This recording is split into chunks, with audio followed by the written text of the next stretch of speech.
Hi, and welcome back to the studio of Art by Wendy. Today, I have a goal in mind.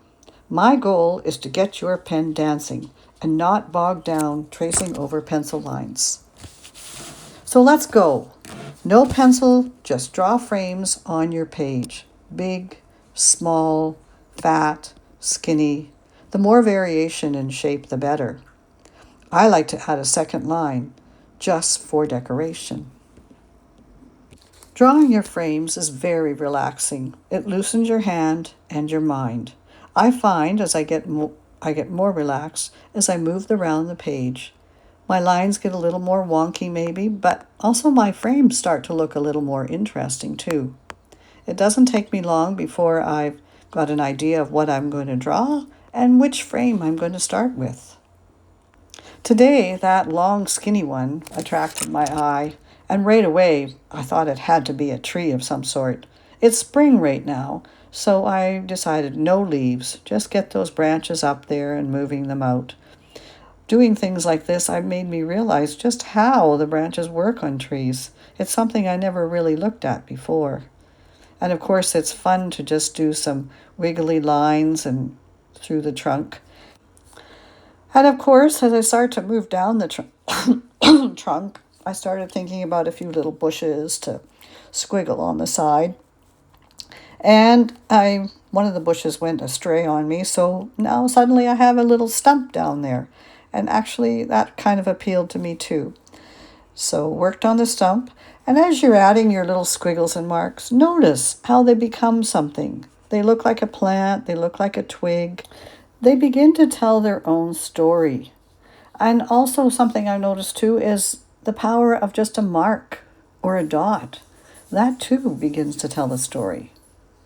As you work on your shapes inside your frames, don't hesitate to put some shadows in as well. That really adds a little bit of depth.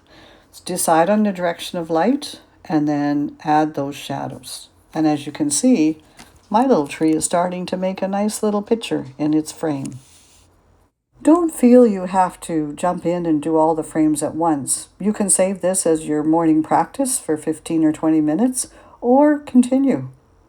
I decided to drop down and do that long, narrow one at the bottom the next time I came to my book. And of course, mountains just seem to be the story for this little square, actually ranked rectangle.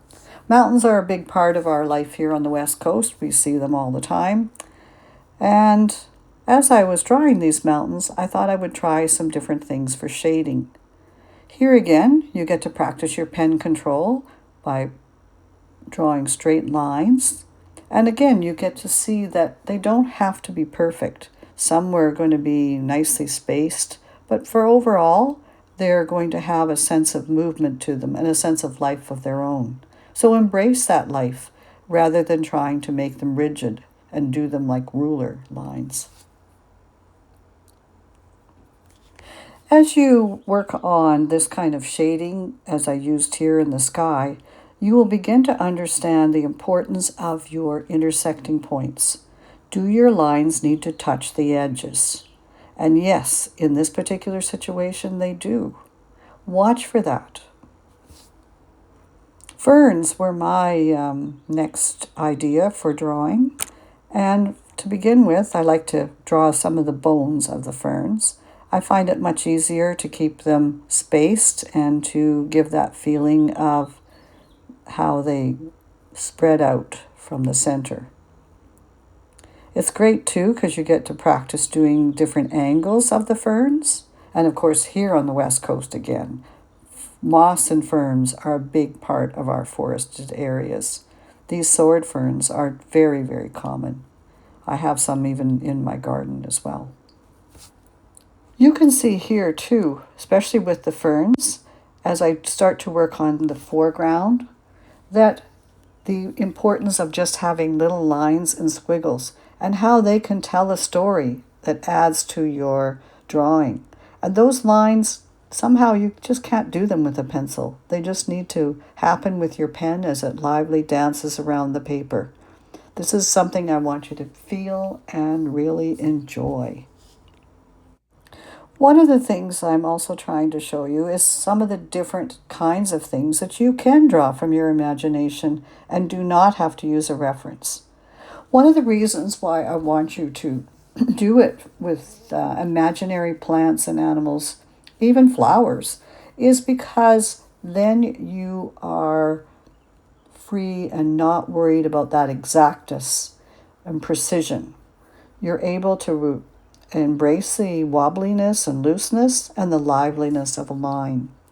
When you draw things first with your pencil and then trace over them with the pen, the line becomes very contrived, and it is not a loose and lively line. You can see as I'm drawing the petals to these graphic flowers that they're kind of wobbly. They certainly don't match. They're facing in different directions. But don't they look like real flowers? Because yes, real flowers are not perfect.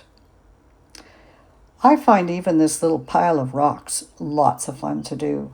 And of course, having different frame sizes and shapes, just drawing rocks piles in them is fun. You can add a few branches if you want, but one of the big things too is your shading. Try changing the directions of the light. One frame has one direction, another frame has another. When I do the shading here, the cross-hatching, I am using the smaller pen, my 03, and leaving the 05 for the larger drawing part. Now, isn't that a cute little cluster of rock piles?